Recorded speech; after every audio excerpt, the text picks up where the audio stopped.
about. Mm-hmm. Do not hump statues. Do not disrespect the foreign country statue. You have no idea if they care about them or not. Exactly. Yep.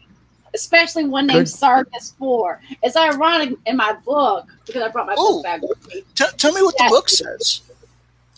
The World of the Orville. So, Sargus 4. So it says, Sargus 4 is a planet not unlike our own 21st century. Just like on Earth, the inhabitants of Sargus 4 are in the grip of the power of social media. In majority rule, the Orville crew visits this planet where every issue, including important facts about infrastructure, are subject to a vote on the master feed, where all citizens are monitored and judged. It is a society dominated by social media, where popular opinion has replaced truth as the basis of the justice system, says Jason Clark. So yeah, I would have been lobotomized in a world like that. I think. I just do something real dumb like that, like joking around, hump a statue, step on grass. Exactly. It reminds me of that episode with of Star Trek with Wesley with the kids where they were playing. Oh yes. Like, it really reminds me of that. Like, you know what I mean? And that would be me, Wesley, like running around playing with some other kids. Hey, throw me the ball. What you did is a death sentence and you didn't even realize it. Yep. Yeah, because that's the thing. You don't know what the rules are because Lamar doesn't even know about who this person is that he's humping their statue for. And the person, but it's also a reminder not to hump random statues in a place you don't know. Imagine an alien coming down and humping, I don't know, like Martin Luther King's statue or something. People would be pissed. Yeah, people would be pissed off. Yeah, be pissed off. Yes, they would. They'd be horrified. Like, what the hell are you guys doing? Humping this, like, I mean, I know how people are horrified when we see certain statues and they're saying, tear it down, tear it down, tear it down. But it's part of our history. We can't just tear it down and get rid of it and keep the parts of history that we don't like and just say, okay, we're going to throw it out. But sadly, we're doing that. But well, that's a whole other discussion. But but that's a whole of course, yes, a whole nother discussion for another day. But the thing is, with this one, maybe they obviously don't tell them all the rules there because they only know that they have to dress to look like the regular people, and the hat is obviously part of this religious kind of culture, right? That they didn't really realize when they covered Alara's head with it. Oh, it's so much a scan can tell you. You can figure it out what it looks like, but you have no idea what it means. I do love how Claire saved her in that scenario. Yes, she quickly. Go this way. Yeah, she did. Loud. She did say it felt so motherly too, like the way she did it. Yes. Yep. Well, that's the doc, man. She's very motherly. Yeah, she's a mother. Yeah. She thought quickly on her feet, saying, "I know."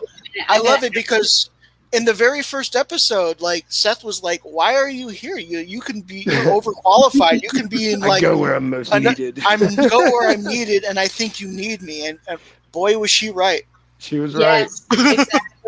Exactly. Guys, I hate to dash on you this quickly, but it's getting to be about that time for me. I've got to go do some other things, other fun stuff.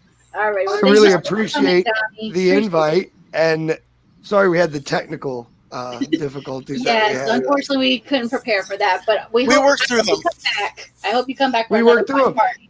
Oh, absolutely. Yeah, send me an invite. I'll be around. Yeah, no problem. Absolutely. This is fun. I love watching the Orville. I mean, of course. You can get me, hey, we're going to watch the Orville. I'm there. Especially like if somebody invites me with beer, then we really talk. Absolutely. But yeah, I will definitely have you back on, and I will let you know when I'm doing podcast episodes where I'm talking about the krill, and I'll definitely have you on to give your insight on that one for sure too. Awesome. Thanks, guys. You guys have a good night. You too. Take care. Have a good night. Bye. Bye-bye. But yeah, this was so much fun, these episodes. I mean, I very much enjoy watching them with other people because, I've been watching them by myself. And it's always a much more fun experience when you watch them with other people. It is. It really is. It's much more enjoyable to watch it with a friend and say, okay, we can laugh about it together. We can share our experience. Like the first time I saw this one, like I said, when I first saw Majority Rule, it felt like an episode of 24. And then there was some, it really felt like there were stakes into it. Like, it didn't feel contrived. It didn't feel like, they wrote it specifically to get Lamar out of it. They felt like they wrote it to where, like, you really don't know where it's going to come out, Exactly. And it's not really until they bring the other guy back and realize they can't fix him before they really try to manipulate the system. Exactly. If you know what I mean. Yeah. Exactly. Because if they hadn't manipulated the system, honestly, we see that it's crunch time right there. We see that, we hear that music, the way it's thumping. Like, he is in an orange jumpsuit at this point. You know what I mean? Like, he's not. At first they brought him onto a talk show. They gave him like good clothes and they gave him like lines to say, and he didn't really pass that. So now all of a sudden he's a prisoner. Now he's just a prisoner now. Exactly. And now, like, you just judge away, my friends. And you're just wondering, and your heart is pounding. Like, is he going to make it out? Is he going to make it out? Like, you see those numbers ticking, going dun dun dun dun. And it's already like 9 million, and you're sitting here like, how is the Orville going to be able to fix that? Exactly. And of course, the only way they're able to fix that, I've mentioned before, was to create a lot of fake news and to spread it on the internet, which, I think it says a lot about our culture. Yeah, it says a lot about our culture. People see certain people in a certain way because of what other people tell them. Yes, exactly. I mean, there's so many people that will follow the trend. I mean, I'll see people putting like the hashtags for this, a hashtag for that. I'm thinking, some of these topics we really don't need to be sharing out there.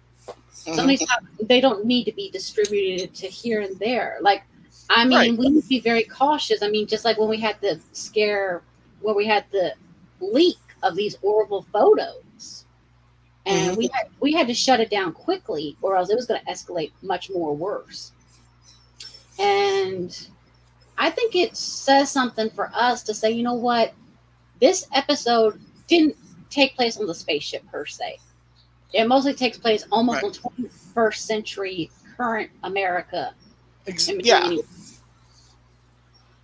they did for some reason they did a pretty good job making it alien enough. Yes, exactly. Yeah, they made it without feeling too alien-y. Which was crazy, because when you really see what they look, these aliens, they don't really have any. They look like humans. They do. They look like humans. They don't have prosthetics or anything. But you totally believe it's another world. It's another planet. Exactly. Because when I first saw this, like, you probably did too, Jack, I'm thinking, is this Earth? I kept thinking this was Earth for the longest time. Yeah. It felt like Earth. It did. It feels so much like Earth. And it felt like modern day, maybe New York City or California somewhere, or Washington, D.C. And when you find out this is a planet called Sargas 4, and you're like, huh? But it's so similar to Earth. But yeah. And I think when it comes to like governments and stuff, there's, of course, there's different ways of running a government or setting up a government. But once you do, the organizational part of that government, I think, is the same. And so you're going to have a lot of that similarity bleeding through, from the Orville, that, something that a senator from today would pull, or something like that, or just how the way Congress works today. You could totally bring a current day event into the Orville without making it feel like it's current. Exactly. Yeah. I mean, we really don't know who's running this planet per se, but the impression we get that it's like everybody's running it, basically, based on who's said what's okay, what's not okay. It's the ultimate democracy, I would say, which may not exactly be the right thing, because whether or not a fact is now voted on. And I don't know if you followed me this last week, but I've had this huge debate argument thing about facts. About what facts are on the internet, or what facts are facts and what facts are not facts. What facts are just false truths or something like that. And like it's it really does make me feel like we're heading toward that. After my experience, because my experience basically had to do with just like trying to talk to someone as if they're a normal person, anybody else I would talk to, and they pulled a certain card because we disagreed. That type of stuff. So that's scary. Yes, and because a lot of that person's this person that I had disagreed with had a YouTube channel. I don't have a YouTube channel, but they had a YouTube channel, so they had much more followers and stuff like that. And once they kind of virtue signaled to their crowd that we were debating or whatever, I got a lot of that coming at me, where they're just, they're just judging me by what one person says. They don't know me.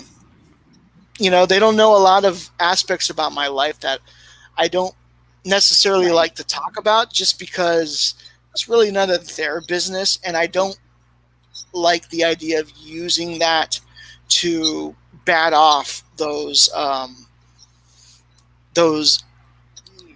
things that they want to pretend that I am. You know what I mean? So it's just more about not responding to it, but at the same time, I feel like the more I don't respond to it, the more that rumor grows. So I have to kind of every so often bat that off. Anyways, I just kind of went off on a tangent. That's okay. But no, I mean, that's the thing that's so crazy nowadays, because we are becoming that society in many, many ways. Right. Yeah. We're becoming Sargas 4, and it's like, and I don't want to be what a lot of these people think I am. No, exactly. I mean, like I said, I don't know if I'd be the one running away, or I don't think I'd be the one lobotomized per se, but I don't want to be the one that's going to be running away, because I'll be killed too. But it's scary, because we are moving into that so many ways, because people say, well, this is okay to do this is okay to do that. I'm thinking, wait a minute, where do we find the balance? It's like, and they're saying that these 10 years ago, or whatever, it would not have even thought about. But then nowadays, because it's a new generation, and they're they don't, in my opinion, a lot of them don't really understand history. And because they don't understand history, they see these as new ideas when they're actually not. They're tried ideas, and a lot of them are failed ideas. Exactly. I mean, we see history repeating itself in so many ways, because I think about where it was in the 40s and stuff like that with World War II, that these people would say it's okay to follow this, even though they don't realize that it's dangerous what they're doing. Like with Hitler, I mean, people were saying, well, these people broke the law. No, they didn't break the law. Hitler changed the law. They changed the law, and exactly. He changed it to and turned them into criminals. Exactly. But from our standpoint of view, it looks like it's criminal activity, but from their standpoint of view, it was perfectly legal. It's just they followed along with what he was doing. Sadly, it was all, even the Japanese internment from the U.S. was completely 100% legal. Exactly. If you were a Japanese family, you try to fight that, you wouldn't have won. Exactly. You would have ended up in one of the camps. So either you yourself would have been in one of those camps, or you would have been arrested. One of the two. It was one of those. And as long as they never discussed it, I mean, it's been, I think, in the last 20 years that they finally have admitted, you know what, we goofed. And I'm thinking, if it takes you 20-something years to admit you goofed, something is seriously wrong. And then, even though we can admit that we goofed there, we never really learned from it. Exactly. I'm pretty sure if there was a similar situation nowadays, we would do something similar. We would, whether it's, Japanese or whatever, their race, where we would round them up and put them in camps far away, make sure that they're unable to pay their bills, pay their taxes, so that the city can take their property and give it to white people. But they did that with the Native Americans. I'll say that too, because they did it with the Native Americans as well. With the Native Americans, they kind of fooled them into, they didn't really tell them they never understood exactly. What law was. They never gave them, and so they took advantage of that stuff. They made them sign contracts that they had no idea what they were signing, and and in some cases it wasn't really with leaders. It was with just people who were part of that community. Like, it would be like if I signed a paper and suddenly, because I signed a paper, San Diego was, Russian territory or something like that,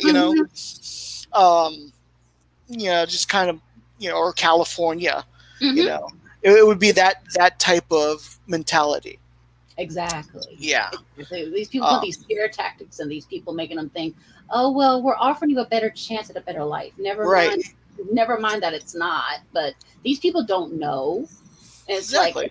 And it's horrible. But like I said, we're seeing history repeat itself. And like I said, even though this episode takes place in the 25th century, it could still be today. I will say definitely. That. And it feels like, because it feels so modern day. Yeah. Exactly. Exactly, because from what I'm reading on the Wikipedia page for this horrible one, that it says that Seth MacFarlane reflected. He says, we wrote that in the episode of, I don't know, was it 2 years ago? And we thought we were all innovated. And 5 months later, the Black Mirror episode Nosedive comes up. And we're like, shit, everyone's going to think. and everyone does say that it reminds them of a Black Mirror. I think you said that earlier. Yeah. Mm-hmm.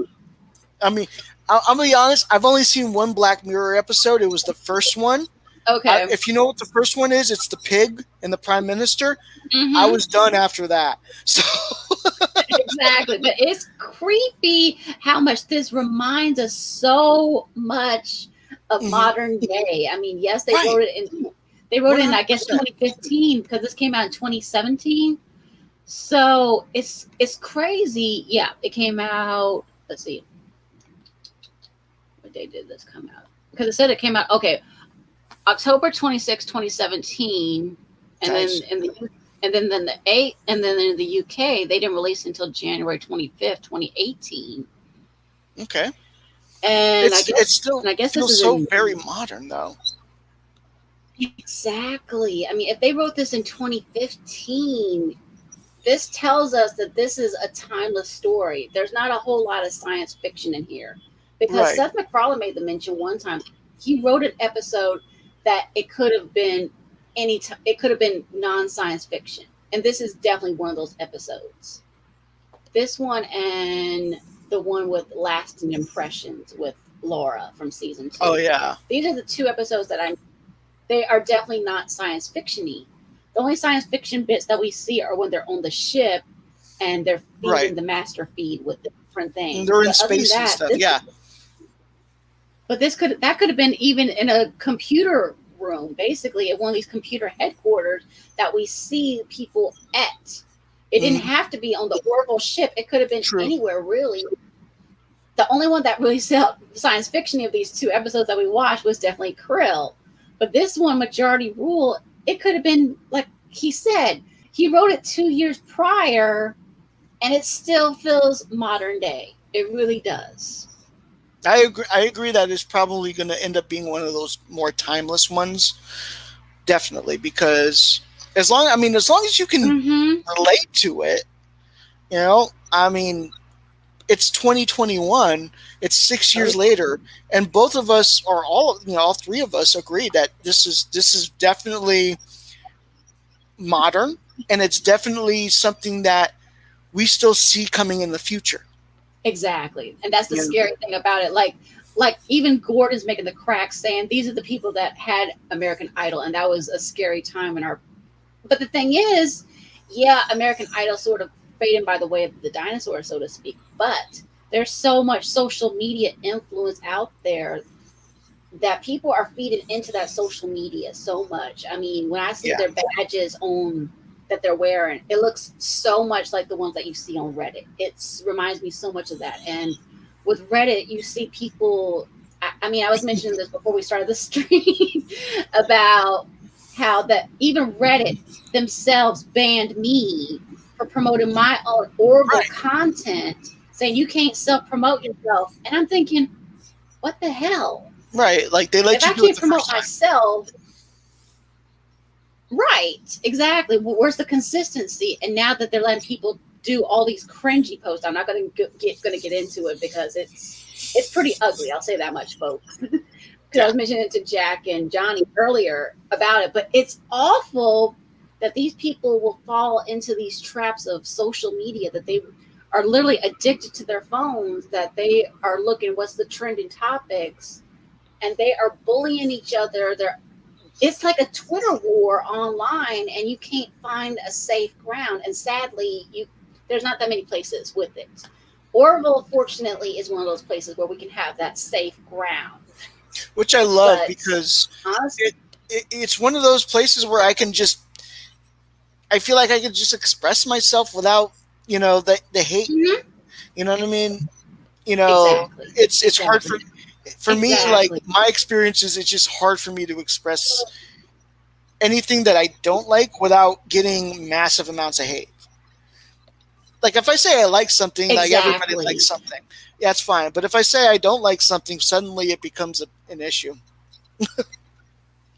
Exactly. Because I don't know if you were or not, but with Star Wars, people say, which version of Star Wars do you like? With Orville, you can say, I like Orville. Nobody else says anything about it. As long as they don't make another Orville show later on. If they made an Orville Next Generation. Well, they're doing but it would be still good, though, I think. I think I would still like it as long as Seth is involved.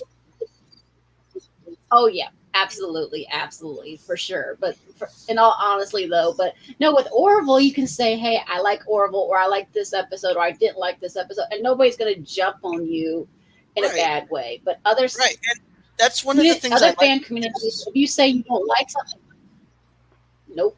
That's the thing I love about Orville. That's one reason why one of my podcast episodes, which is episode, I think it's 11. No, 10. No, is it? Yes, it's no, not 10. 9. Yeah, here it is. How Orville is our sanctuary in many ways. It's our safe ground. We go to Orville to make us feel safe. Right. And that's what it is for many of us. If we want to unwind from a crazy day at work or a crazy day at home, we can pop in an Orville episode and we don't even think about what's going on around us. We don't think about the political drama. We don't think about the drama that's going on all around us. It just fades out, honestly. And that's the thing that I love about this show, that you feel safe here. You don't feel like you're being judged. True. You don't feel like somebody's jumping down your throat. That's true. That's how I felt when I used to watch TNG. I would feel that way. And, even when I would go out and be like, this is my thoughts on TNG, everybody would be like, oh, yeah, we love TNG too. It was fun, and I love that I can feel that way with the Orville, where even if somebody doesn't have a positive thing to say about the Orville, even the producers will be like, they have a right to, they have a right to that opinion. Exactly. That's the thing. That's the thing I love about this community so much, is that we have cast and crew out there supporting, even regular folks like you and me, saying, yeah, this person's right. This person's got a good point. Or they'll share something with us that, like, we just had a conversation the other day where somebody was asking, was the jacket that Ed wears in the episode Nothing But the Fishes, and then the episode that The Road Not Taken, they asked Tom Constantino, is that the same jacket? And Tom Constantino said, I'm not really sure. Then they tweeted it out to John Cesar, and John Cesar, yeah, good catch. That is the same jacket. And that's a pretty cool thing that they actually... Oh, I'm going to have to look for that now. So I was like, you know what? That's cool that these Orville community people reach out to us in so many ways. and they say, you're welcome. I've never had a Star Trek producer come and like just send me send me stuff like this just for being a fan. Just send me stuff like this. Exactly. That's the thing I love about this community, because I've had so many interviews with people in this Orville community, like Brooke Noska, Eric Hayden. I mean, yeah, I'm doing name drops and stuff like that. But I mean, like you deserve it because you interview those people. But you did a really good job interviewing those people, by the way. Thank you. I appreciate that. But the thing is, they make me feel like I've known them for ages. Like when I interviewed Brooke Noska, I felt like I had known her for ages and ages.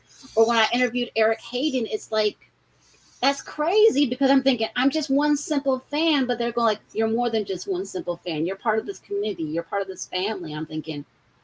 The first time I ever felt that way was with Kevin Smith. Okay. The only other time, the Orville. Exactly, because the majority of us will all agree. I will say this. I'm not trying to steal the title, but I will say this in all truth, that the majority of us will all agree that Orville is the best community ever, because it makes us feel warm and welcome. Yeah.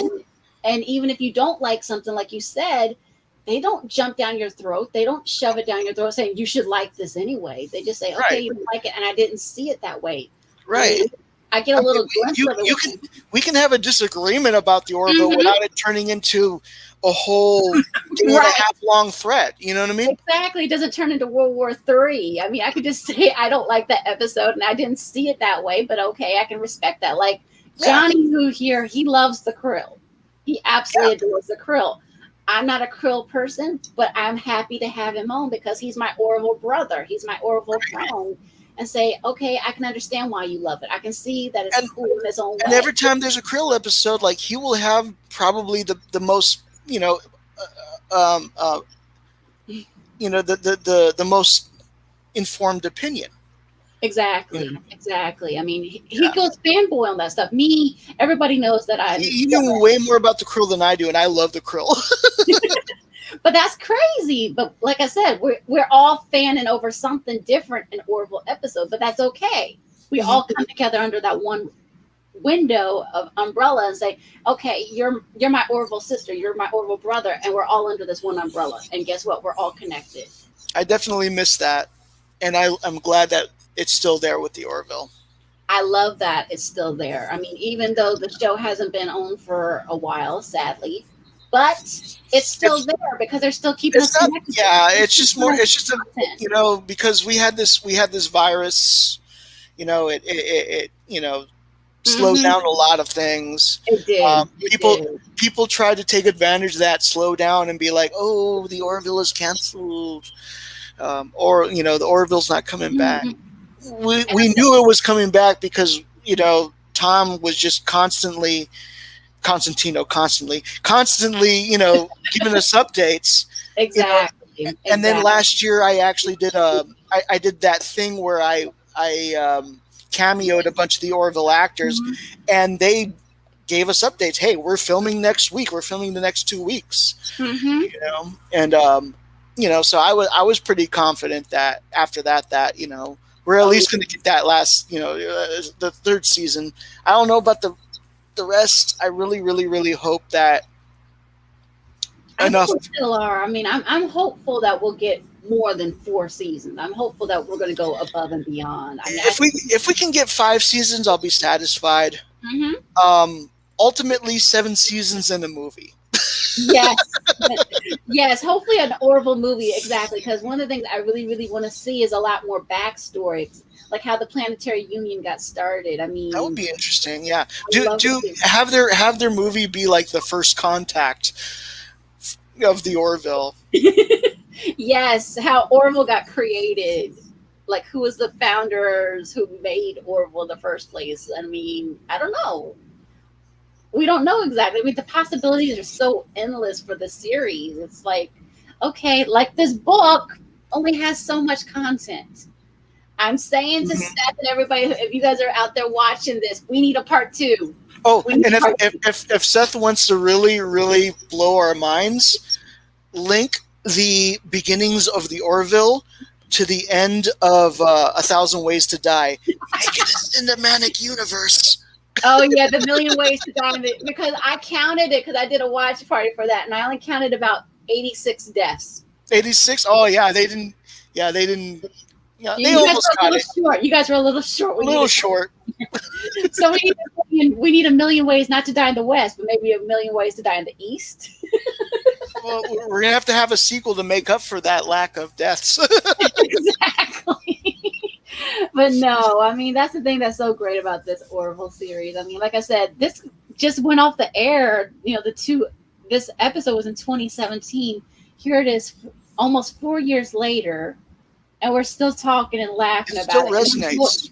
And it's still good. It's still excellent writing. It's still excellent acting. It's just like, I know I'm going fangirl on this. I know you're fanboying over this because one, it's excellent. It's perfect. Exactly, it's excellent. I mean, you know, like I like Family Guy, but not that much. Right, exactly. And my initial idea of what the Orville was going to be was Family Guy in space.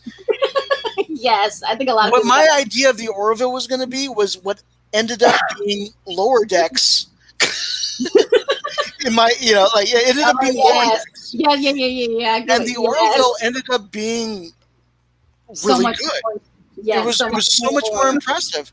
The writing, because they had writers from the original Berman era.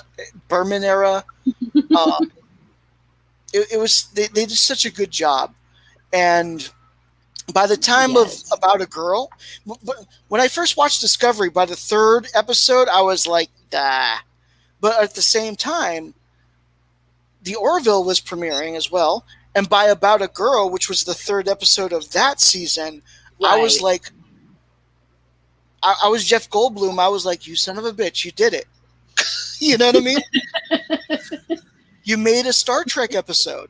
Right, exactly. I mean, yeah. I know I did the watch party for that one, for the pilot episode with some of my friends. And I was just like, they got it so wrong in the previews because they called it Astronauts in Space and their day. Right. It felt like it was going to be a comedy, a Family Guy in space with the advertising, and that was a little bit of a turnoff for me. I was, I wasn't exactly, I knew it was going to be a Star Trek spoof, but I not knowing what Discovery was going to become. My idea was, okay, I'll watch some real Star Trek, and then I'll watch this Orville thing. Yes, just as a. What the Orville ended up turning out to be was a palate cleanser to Discovery. It made it more palatable. Like, okay, I'm seeing the real Trek. Everybody has called this the real Trek and everything like that. And it is, because when I see this, it's like, it's so beautifully done. The music is done. The casting's done. I go on and on about this. I know I do. Because this is basically, because even Seth's own sister, Rachel, she did an interview in the magazine Emmy, and she makes the mention that her brother loves Star Trek. Yeah. And you can tell when you watch these Orville episodes, you see these episodes on the screen, and it's like, when I saw his first Star Trek thing when he was in college or whatever. Yes, his fan film, yes. Yeah. I thought it was well done. Exactly, because you can tell he loves it. I mean, I myself am a Star Trek science fiction fan. I've been one all my life, and I'm never going to apologize for that. But with Orville, you know what? I can gush out over this, and everybody's like, welcomes me with a welcome arms. I mean, everybody's like, okay, AVP, what are you up to now? I mean, and I always say the universe is my limit because I keep expanding. I mean, I started out as a one simple little YouTuber doing fan kind of videos. Yeah. Then I started doing interviews. Then I started doing watch parties. Now I've got a podcast, which is on Spotify. And it just blows my mind. Like, okay, what can I come up with next? Yeah, I know what you mean. So it's almost 7:00 over here. I'm going to have to take off soon. All right. Well, thank you so much for coming, Jack. I appreciate that. I appreciate tonight. I haven't done a live stream in a while, and it's nice to talk to people. They just talk to people, not type at people, but to talk to people. Right.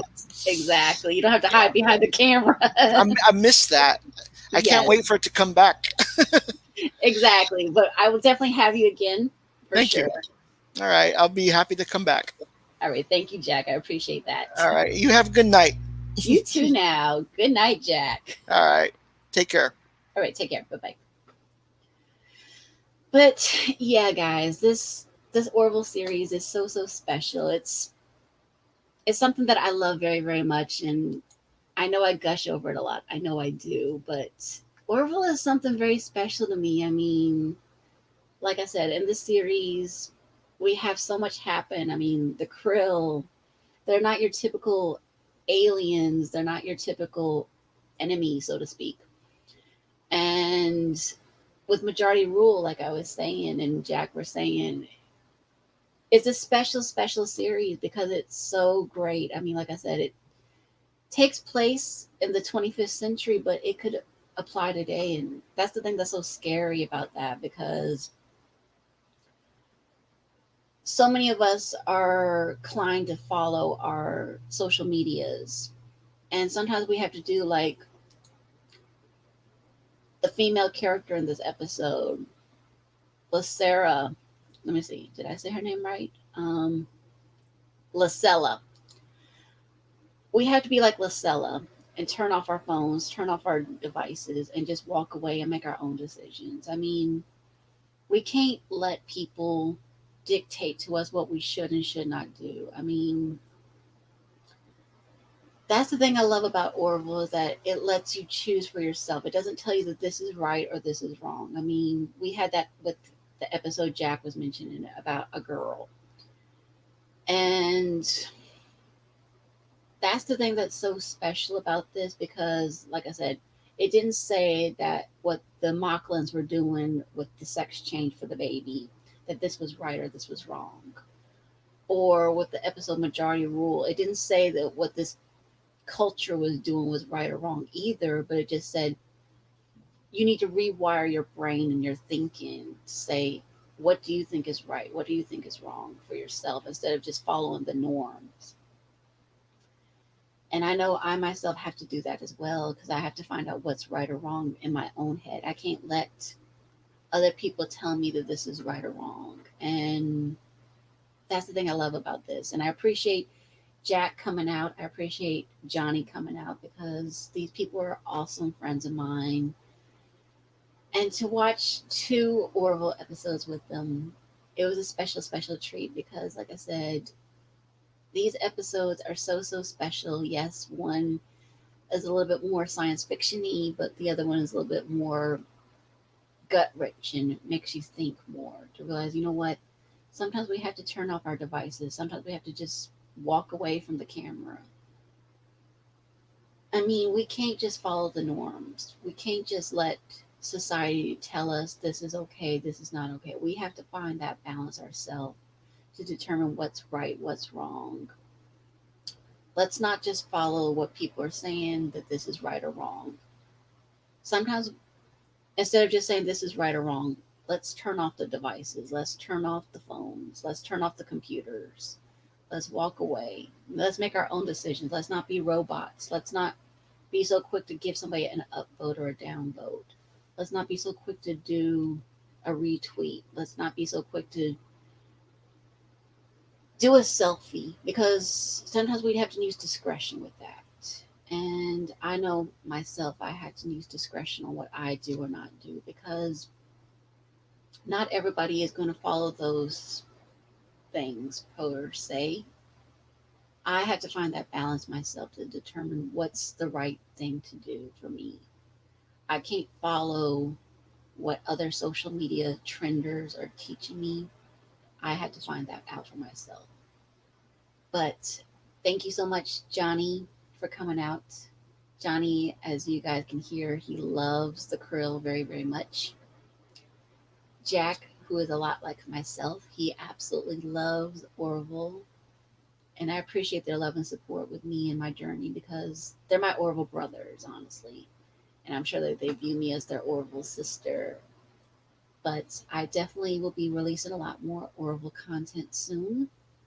I have the Orville podcast, which basically I discuss different things. I've done 3 episodes so far. The first one was about how Orville has left a lasting impression on me and many other. Well, the first one dealt about what is a dramedy. Then I explained about how Orville has left lasting impressions, and then I explained about how old wounds can be feeling new and fresh, even though they're called old. The next episode I will probably release maybe next week. I don't know, but that one's going to be a little bit more intense, according to my Orville notebook, which I keep near me. Yes. So it's going to be talking about, is it all original content or is some of the content borrowed from other sources? And if you guys want to help out with this Orville podcast and give me your insights on certain things, like, and if you want to record an episode of the Orville podcast with me, let me know, because I would happily bring you on. It's not video like this is, but it is audio, and so you basically could just record it with a camera and have your camera turned off, and you could just record the audio with that. I mean, I myself have my Orville microphone right here, and that's basically what I do. I just basically record it from my computer. I use the software and I edit it myself. But like I said, I think everybody who did come out to watch this, I appreciate my friends, my Orville brothers, as I call them, because that's what they are in many, many ways. Johnny's a brother to me. Jack is a brother to me. But I appreciate everybody who either watched us on Twitch or watched us on YouTube later on when we came back.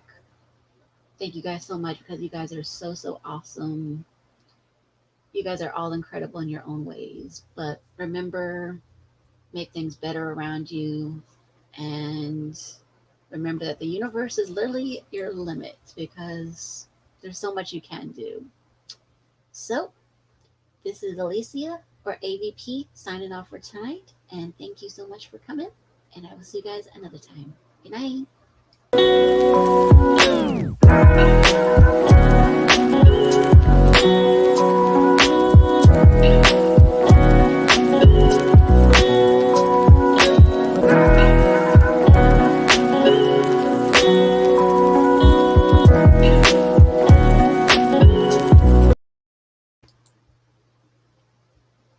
night.